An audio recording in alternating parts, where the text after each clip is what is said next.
And then literally my PayPal was just blowing up just every second. I feel really emotional thinking about it now. Oh, hey, welcome to Kind. I am so glad you're here. I'm Holly, and I'll be chatting to guests about the times people were kind to them and how that changed things for the better.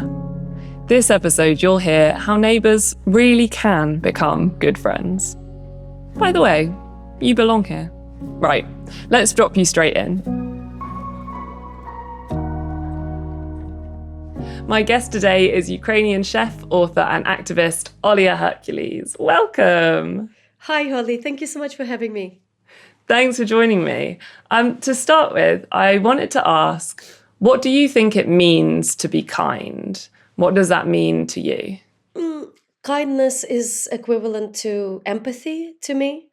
So just feeling what the other person is feeling, even if you think that they're mean, if that makes sense. And perhaps even just thinking like, oh, on a small scale, like, have they had a bad day? Just kind of like digging inside of yourself and finding that really kind of human empathy. My dad has always, since I was very little, one of his kind of mottos in life, and something that really, really stuck in my head, he always said, Ola, you have to be kind to people. You know, it was just one of those lessons. Breathe and just think, what's going on? Let's try and find that kind of empathy and kindness inside and try and sort it out. Yeah, it's like it's the effort to understand people, isn't it? Yeah, so it's not actually that easy, I think, to be, constantly completely kind. I wonder, do you know why it was something that was so important to your dad? I think he himself is a really open and kind person. He's always been there for the community in our small town of Kakhovka. He's always been encouraging of people's careers. Like, I don't know, he was born in 1958, but I feel like, and he probably doesn't know the definition of feminism, but he's actually quite a big feminist. Like, he's always been encouraging in whatever I was doing, and he was always encouraging with all of the women that worked for him. The latest business that he had was a farming equipment factory, and like whoever's gone through it have gone to do their own like wonderful things. So I think, yeah, that's kind of why he always wanted to encourage people and to help them out, and in many, many ways. So yeah, throughout my life, he's been a really great example. My whole family, but my dad, I think, in particular. So when guests come on the show, I ask them to have a think about 3 times people have done something kind for them. And this was the first thing Olia wanted to share. Okay, so the biggest one was 3 years ago when the full-scale invasion in Ukraine happened, when Russia basically invaded Ukraine. My brother was in Kyiv. He was actually setting up an eco bike delivery business. He's never been to the army, never held kind of a weapon in his life. And then, there was this immense threat coming, and he could have left the city. He could have gone to Western Ukraine to like a relative safety, because he's got 3 kids as well. But he didn't. He decided to stay, and he decided to join the territorial army. Which, if I think about what my brother is, like the type of person that he is, literally would not hurt a fly. And this kind of step that he made alongside so many more civilians, he had bakers, actors, directors, musicians, you name it, people from all walks of life joining to defend Kyiv. And then he sends me a photo of himself, with I'm like, what is this rifle thing and a little weird bag? And where's your gear? Where's your helmet? Where's your stuff? And he's like, well, that goes to the proper army, the territorial army. That's all we have. And it's not a rifle, it's a Kalashnikov. And it's not a little bag, it's a bandolier. And that just completely kind of blew my mind in a way of, I just panicked. I just had like this visceral kind of really strong reaction to that. And I said, okay, I'm going to like get all of my savings, I'm going to go and find out how to find this vest and boots and helmet or whatever you need. And he's like, no, Olia, I can't, like, I've got 105 people in my regiment. I can't just take the stuff and be like protected and everyone else is running around in their trainers. He's like, if there is a possibility to help us, we need to be, all of us need to be helped. So I was like, right.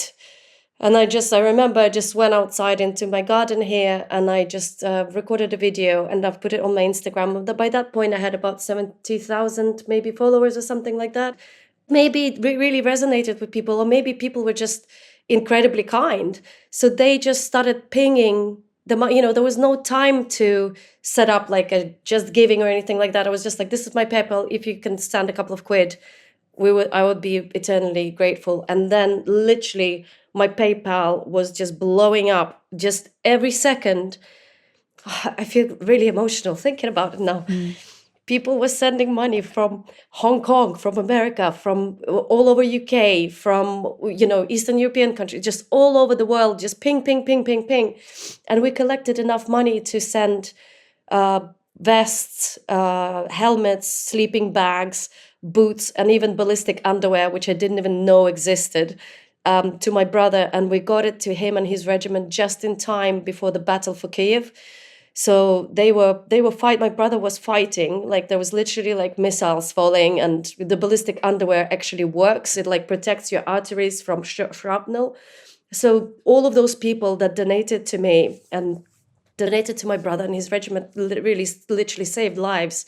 So if anybody's listening, I just want to thank them so much. That was, for me, it was just, I just couldn't imagine how much solidarity and kindness was going to come from a situation like that.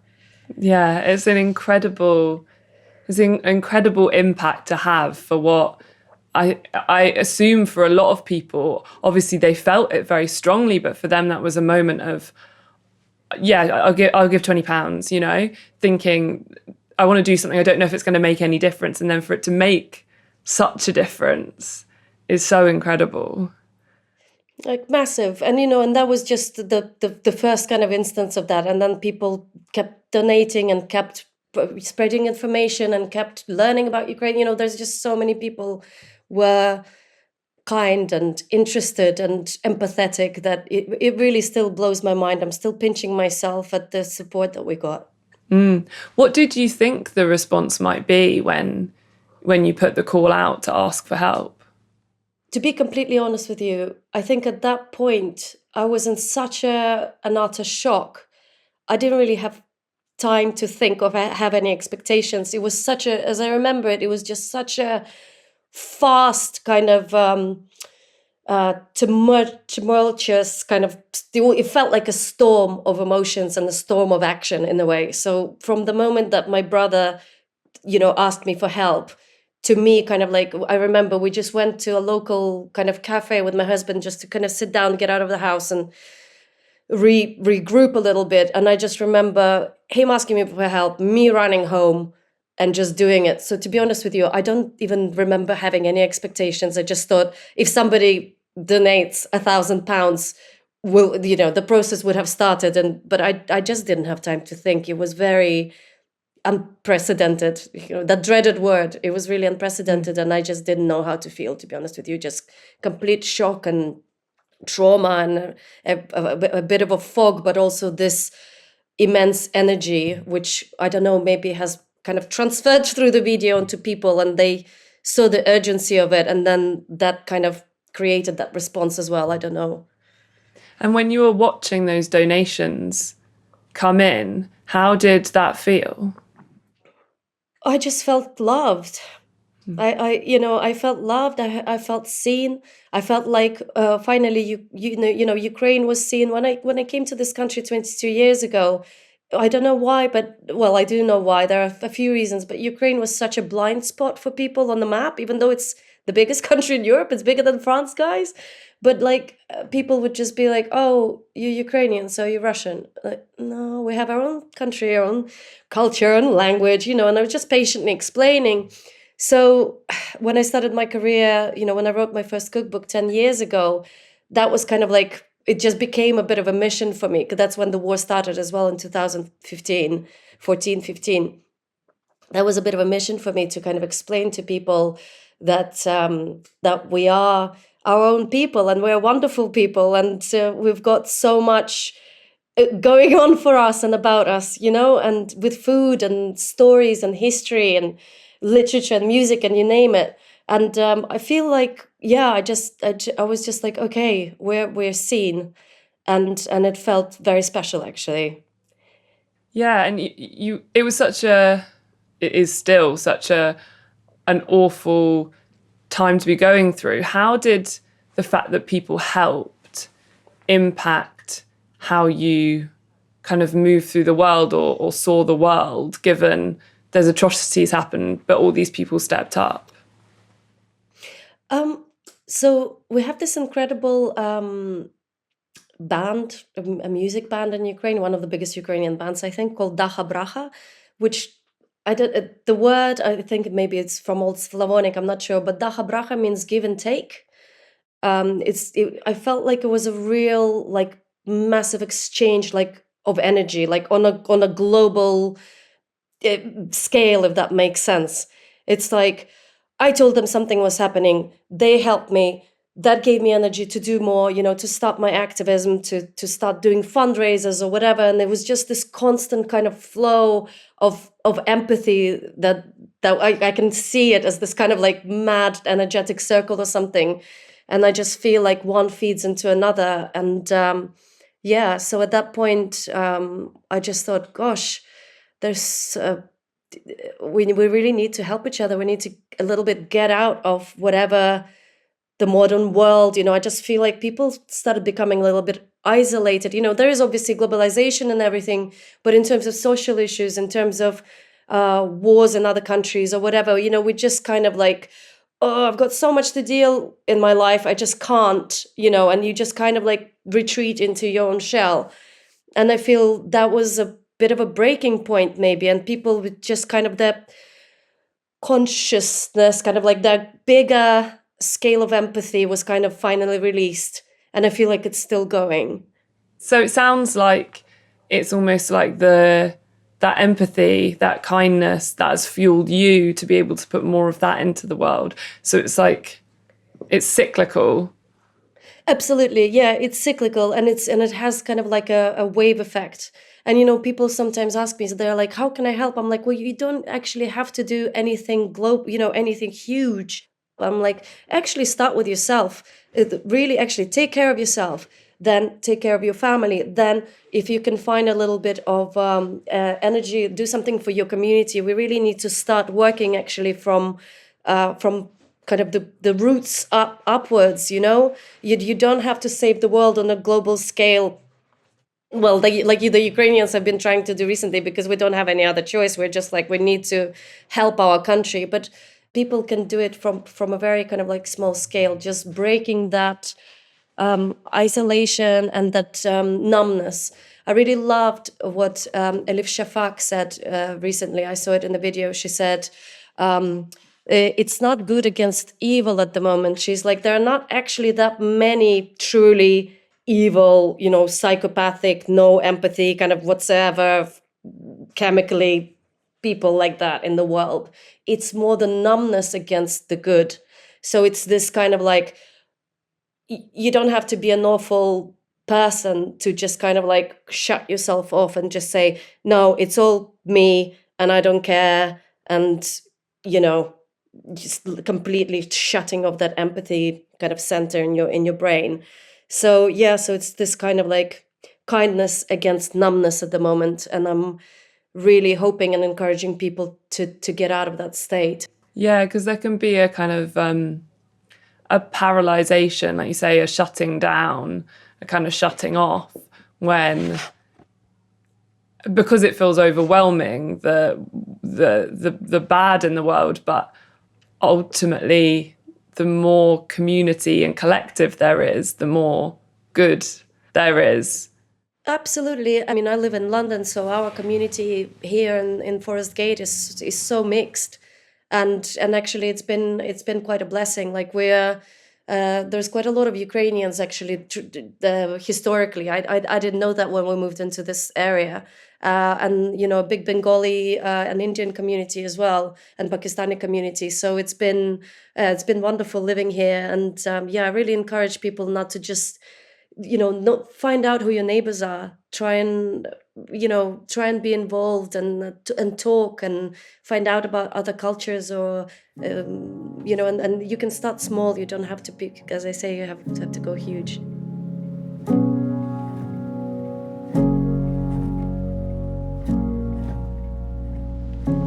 Person I was working with got me an Uber because it was late. Oh, nice. What were you doing that was in the evening? We were just doing a show. And so they just did it without you asking. They were just like, yeah, get in the Uber. Yeah. What did it mean to you that they'd done that without sort of, you having to like ask or think about how you were going to get home? Honestly, it just felt like they cared. What was your name? Mia. Mia. Lovely to meet you. Thanks, Mia. You too.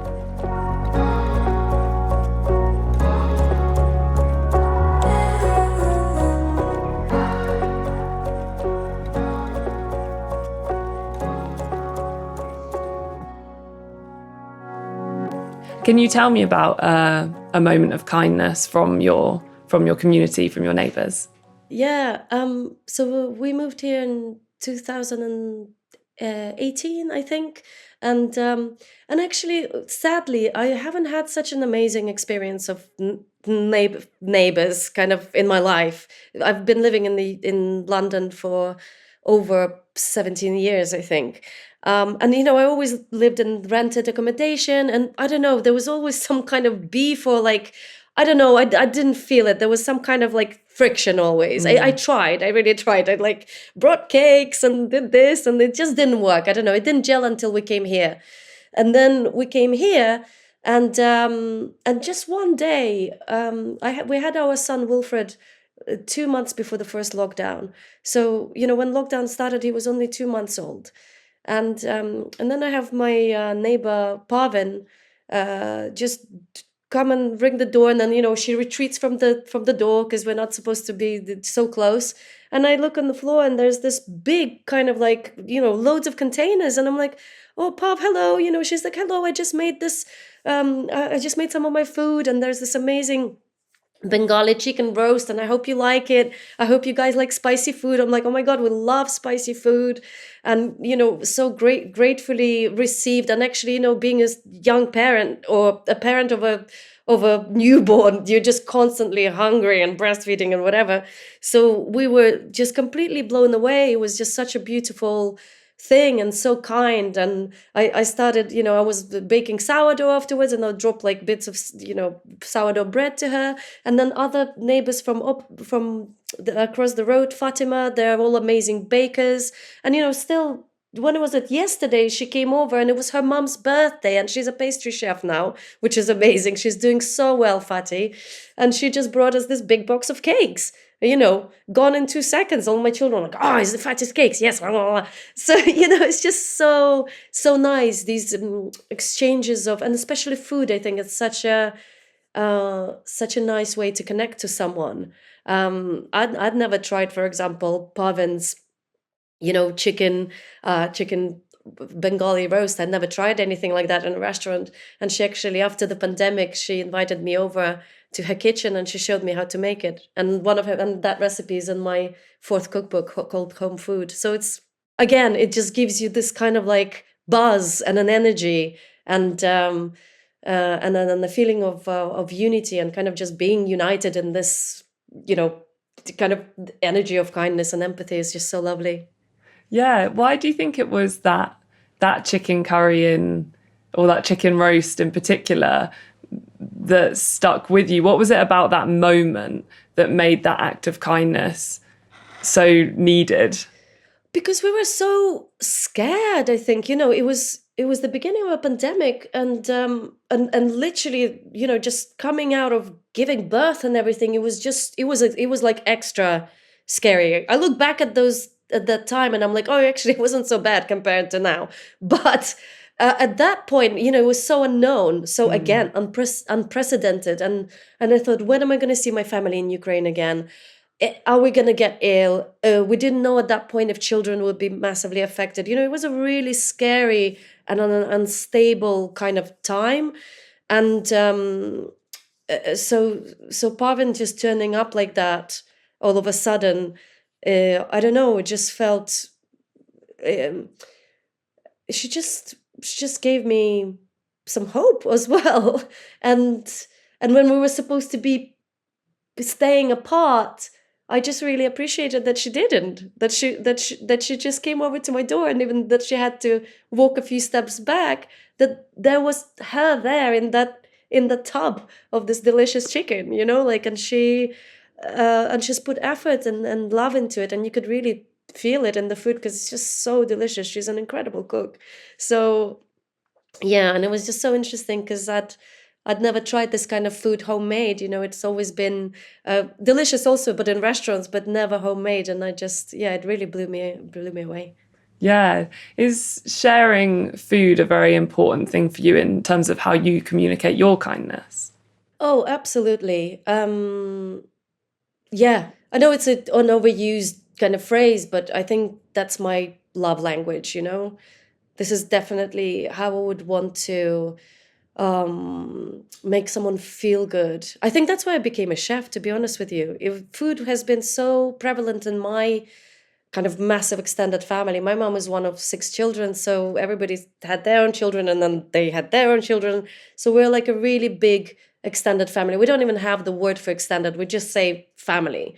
I have a massive family, and when we'd get together, we would cook and sit down at a long table or a couple of tables put together under a tree in my grandma's house, and we would talk, and our parents, grandparents, whatever, would tell stories, sometimes really sad stories, and everybody would start crying, and sometimes they'd be laughing, and it'd be like a really interesting thing to witness as a child. Because sometimes I'd be sitting there and be like, wow, they're crying. What is going on? This is so confusing. And then as you get older, you start tuning in. And because all of this kind of like story exchange was happening while we were eating, it I don't know. So there's some pathways in my brain that have just kind of like merged. And maybe that's why I'm a cook and a storyteller now. It was just like a special buzz. I realized for my family it was probably therapy, because there's no the kind of tradition of or like the practice of going to a therapist is only emerging now since the big invasion happened in Ukraine. It's a new thing. Back then, I think people just sat down, as their big clan, or at home, or as a small gathering in the kitchen, and you'd exchange stories and kind of help each other out by being open and doing all of this. I don't want to obviously like romanticize it too much. It's not like everyone was just like super mentally healthy all the time, but it helped, I think. And it made me want to feel that. So when I started cooking in my 20s, I just thought, oh my gosh, I just have to do this I have to turn my hobby into my profession, and then I'll be happy. I just need to feed these people. And to this day, even though I don't have a restaurant, when I do my supper clubs, or sometimes I do a residency in a restaurant or something like that, and when I come out at the end of the night and there's 50 or 100 people that I have fed, it's like a drug buzz or something. It's just like this feeling of, I can't even explain it.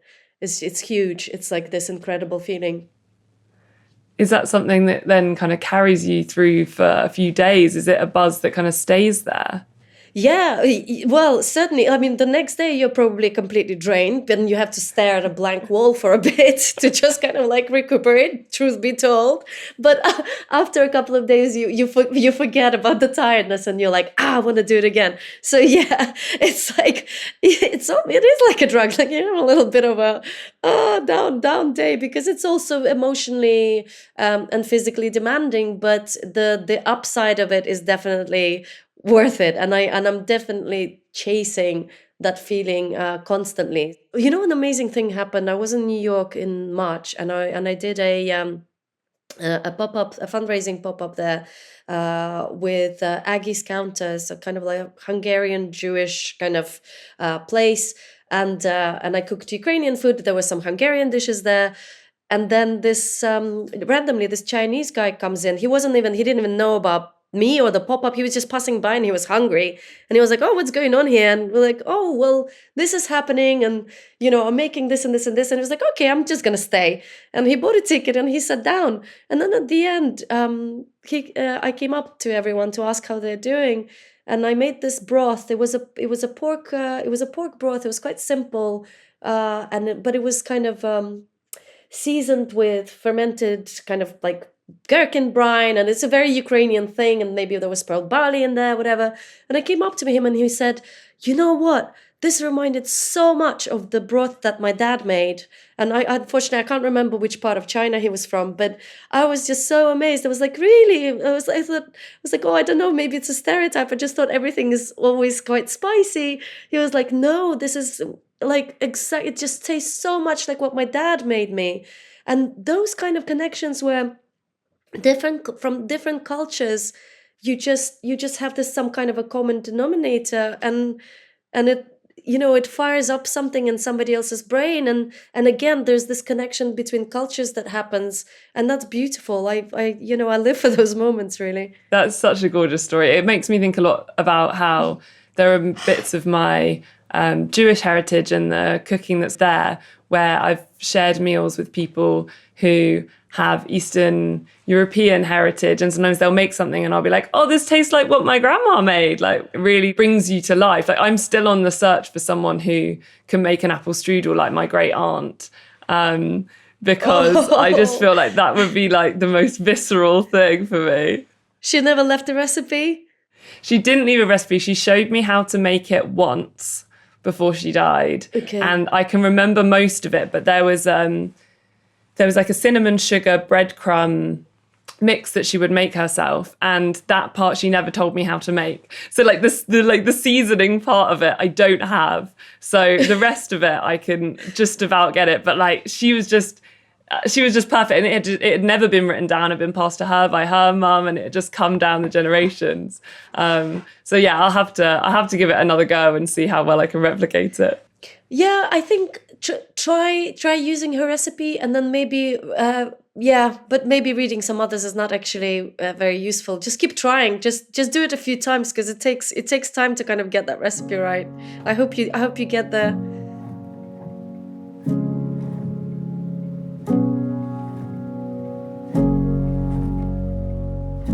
About a year ago, I had some ovarian cancer removed from my body. And I was very worried that, how I would be after the operation, what would be left in my abdomen. And as I was being brought back after the operation, the surgeon whispered in my ear exactly what she had done. And so when I finally did come to in the hospital bed, I wasn't thinking what's gone on with my body. I knew exactly. Yeah. And it was very kind of her to do that, to put my mind at rest. Overall, the kindness that I've received over going through cancer has been incredible. And it's been entirely the NHS as well.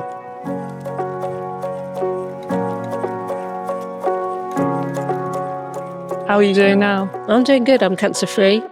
Congratulations. Yeah, thank you. Yeah.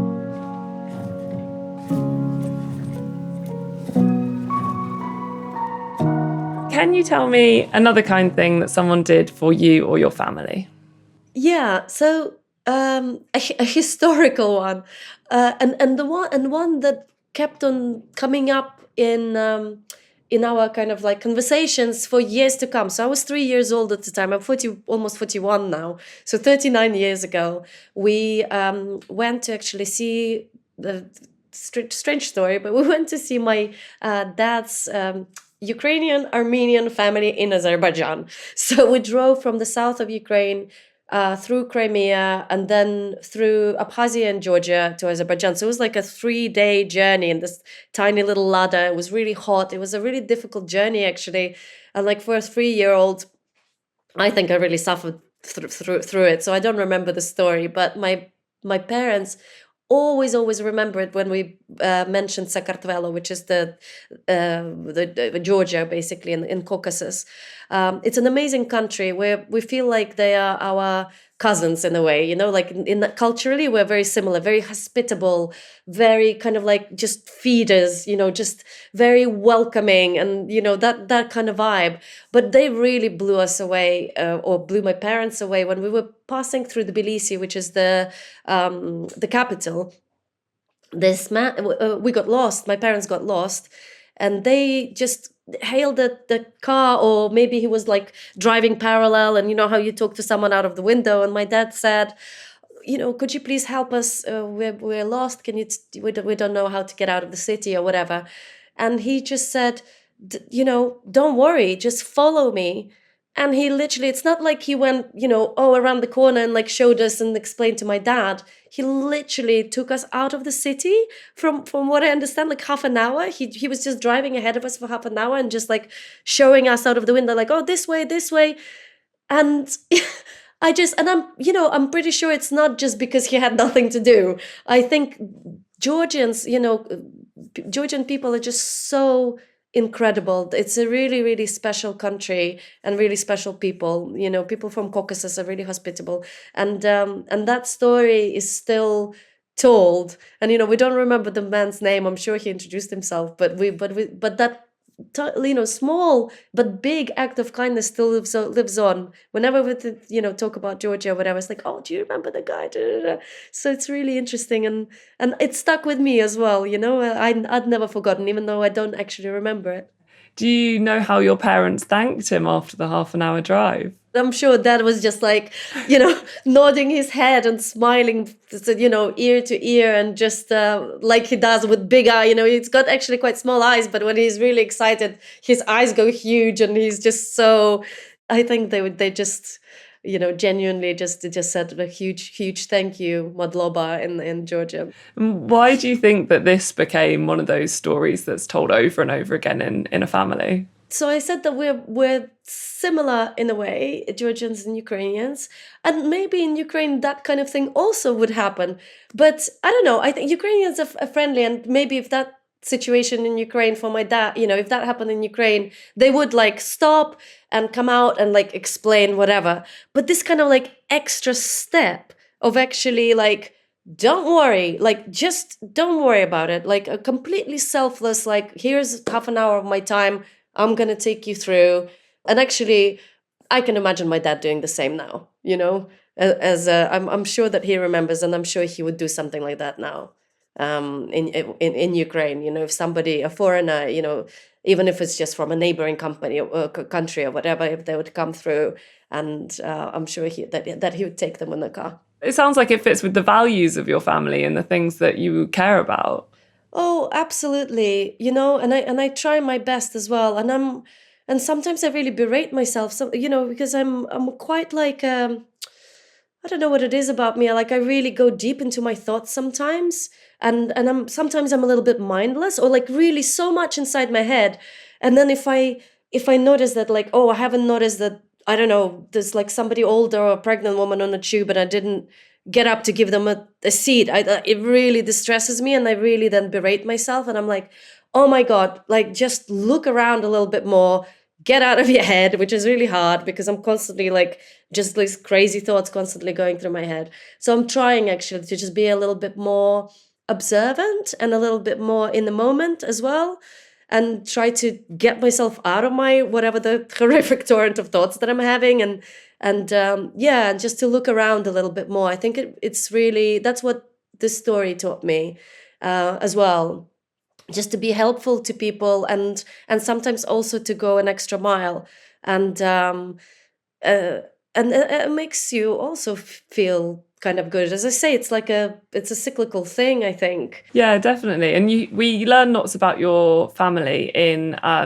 your book, Strong Roots, which tells the story of your family and the story of Ukraine. And in the preface to the book, you write, if you'll excuse me reading it, being Ukrainian is about moving beyond generational trauma. It's about courage and stoicism, and it's about our innate love of freedom. It is also about a culture of kindness, tolerance, and connection in opposition to the violence, bigotry, and emotional dissonance we have often faced. And I thought I wanted to read that because I thought it felt resonant and poignant with what we've talked about with your family and the kindness that has stuck with you and your family. So I wondered, what are you looking forward to the audience experiencing about your book and about the story? I'm really hoping that people will take one, if nothing else, one thing away from it. So when my family, so especially my grandparents, my great parents, actually every generation of my family, none of them have escaped war, dispossession, deportation. There's been so many horrific things done to them. And I think something like, such strong feelings of hatred can actually be quite useful in the short term, to as a kind of like a survival, maybe, like in that kind of like first initial bit. But then, my grandparents never became callous. Their soul has never hardened. Like my grandma was a formidable woman. It's not like she was like, oh, this little, babusa that's like just kind and sitting in the corner. No, she had this, strong back, and she was actually quite harsh sometimes in her manner. Or, she had 6 children, and she was like, had a homestead, or cows and whatever she had to do in her life to support her family. So it's not like that. She was a strong kind of like and headstrong woman. And she's been through so much, being deported at the age of 11 with her mom and all of her siblings, put into a cattle train, sent to northern Russia, thrown out into a forest in the winter, left to die. She survives all of that. Then she survives the Second World War. Then she survives 70 years of Soviet occupation and everything that comes with that. It was not a fun time. And at the end of her life, she was just extremely kind, extremely empathetic, strong, but very empathetic.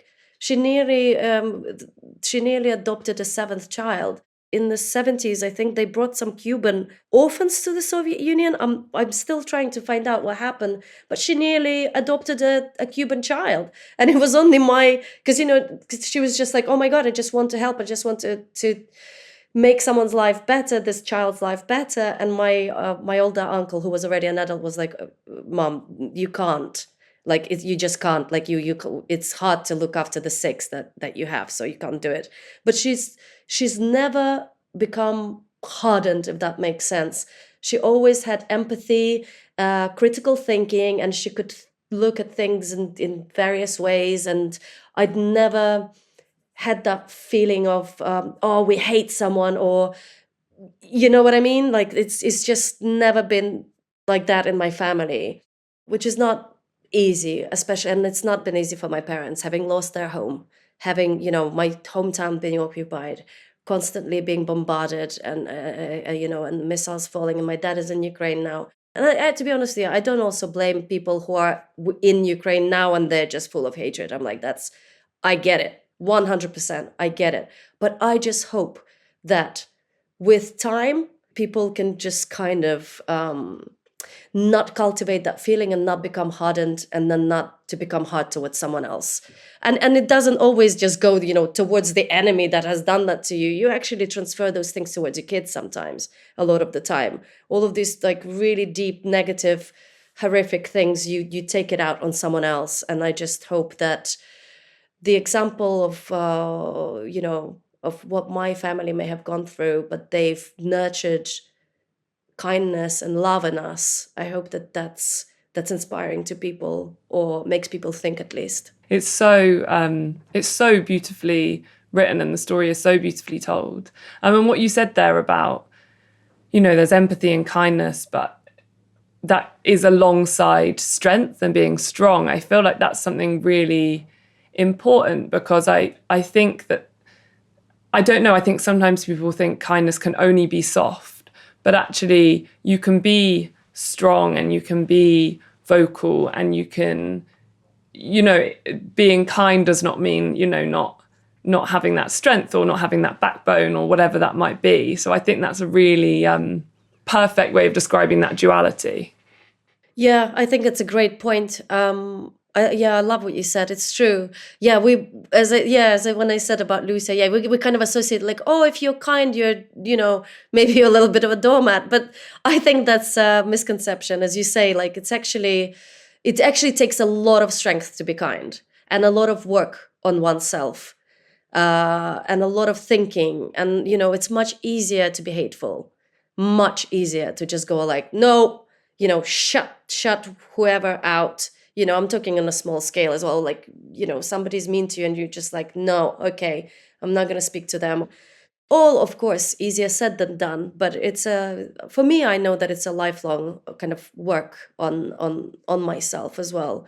Because, one of my kids as well, so Wilfred he has Fragile X syndrome and is autistic.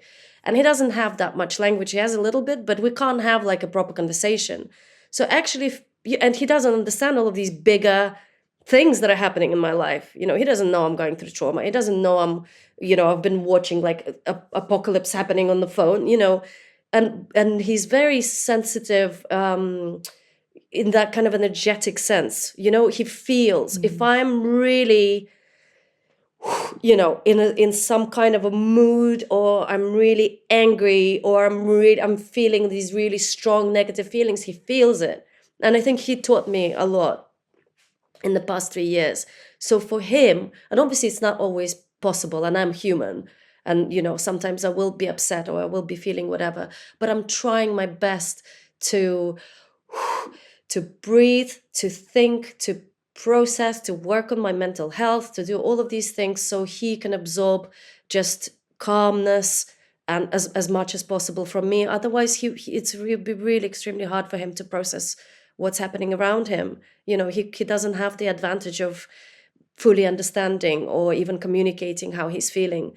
And again, it's as we were talking, it's the cyclical exchange of energy, and I can really feel it with him, and the way that we communicate as well. It's not all about language. It's amazing. Like, and I'm learning every day. I'm learning with him that there's ways of communicating in other ways. And actually, breathing is a huge thing. I really highly recommend it to people, and doing it with their kids. When I put him to bed, I'm just like, okay, let's just calm down, close our eyes, and breathe.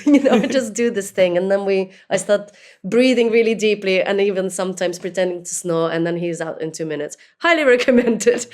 So yeah, it's this kind of like exchange, but it doesn't have to be someone who's neurodiverse or a child or whatever. I think we can benefit from being calm around adults or friends or family or whatever, and just kind of like keeping that in your mind. Of course, we're human, but as much as possible, we can try. Yeah, and I think as well, it's sometimes it's finding the right people around you to be able to express that anger or that frustration or that worry and anxiety. People who are open to hearing it and holding the space for you so that you can process it. So that when you need to have those calm moments, you haven't tried to like bottle it somewhere. No, yeah, absolutely. I may have made myself sound like I'm this like Zen Olia, which I'm not. I'm an extremely anxious person. Have always been my whole life, exacerbated by 1,000 times by the war. But maybe that's when I actually paused and thought, okay, this is going to be a catalyst for me to actually start taking steps and rewiring my brain, or keeping my brain plastic, and just trying to live in a quite slightly different reality where I can keep anxiety at bay as much as possible. So on that note, I wondered, what's the kindest thing that you've ever done for yourself? Oh, the kindest thing that I've done for myself. So it links actually to what I just said before. So since the big invasion happened 3 years ago, maybe for the first year I was just in complete kind of, turmoil and fog of trauma, really. But after a year, I really realized that if I don't start taking time off for myself and start doing something really just for myself, not for my children, not for my family, not for Ukraine, not for anyone, just taking a step back and doing something for myself, then I simply won't survive. I had a couple of really serious breakdowns, And I just thought, oh, I will not survive this. And then who am I going to help? I'm going to be useless if I'm depressed or have like an episode or whatever. So I just thought, right, you're going to really find a couple of things that make you really happy, and you're going to find time and be extremely strict about it, and just do it. So I started doing art lessons with my Ukrainian teacher Valia, who lives in Kharkiv. So we get every single week, we get on Zoom in the evening, and we speak Ukrainian. And she's, in Kharkiv by the Russian border, which is just mad to think about, but she's just so strong and amazing. She's only 21, incredible artist. And we just sit there and we do art together, and we talk, and we draw, or we do whatever she teaches me. Then I go away, and I also make sure that I find time in the evenings where I sit down and I do something for an hour. Another outlet for me is embroidery, because there's such a huge kind of tradition of it in Ukraine. I just thought, okay, and I've been doing it already since the pandemic, to be honest, but it really amplified. And I just thought, okay, I'm just going to pick up a needle and thread, and before going to bed, instead of scrolling through the phone, I'm going to sit down and I'm going to do this for myself, for my brain. Because apparently and hand coordination, apart from creating something beautiful, is something really calming. This is advice that we've been given for Wilfred. Before he goes to bed, they say, make him do little things, like some little games where eye and hands go together. And that's what I'm doing. So, and I've been mostly very good at it, at finding those little pockets of time and space where I can just do something creative for myself, and let my brain breathe. And during half terms as well, it's my rule to put the phone in the drawer. I just have a week off completely. I don't look at the news. I don't look at work. It's a completely no-go kind of situation. I'm just there completely with Wilfred and with Sasha, my oldest son, and with Joe, my husband. And, so and after that, I really can feel my kind of whole being is rewired, and I'm like, okay, now I can go back to life and whatever I'm doing, writing, doing fundraisers, or whatever it is that I need to do. But yeah, taking those breaks is extremely important. I highly recommend it to everyone. Amazing. Thank you so much for chatting to me. I massively appreciate it. And your book, Strong Roots, you're a gorgeous writer, and it's such a wonderful story to be able to experience through reading it. So I hope everyone goes and reads and listens to that. Thank you so much, Holly. Thank you for producing such an amazing podcast. I think it's very much needed now in the world. So thank you. Hey, hold on. I'll stay here till the... Thank you so much for listening. Your presence here and your support means so much to me. After this episode, I really want to be a better cook so I can make things for my neighbours. Community, whether that's down the road or online, can do so much good. Let me know how you cultivate community in your life. This episode is dedicated to all those people who have connected with us through food. Maybe share the episode with one of those people in your life, or someone else who might love it. I would also love to hear a story from you about a time someone was kind to you. So send that in at kindpodcast.com, or email me, holly@kindpodcast.com, and I will feature some of the stories on the show. If you like the show, hit subscribe to the channel. It helps me a lot. It was great to spend time with you. Speak soon.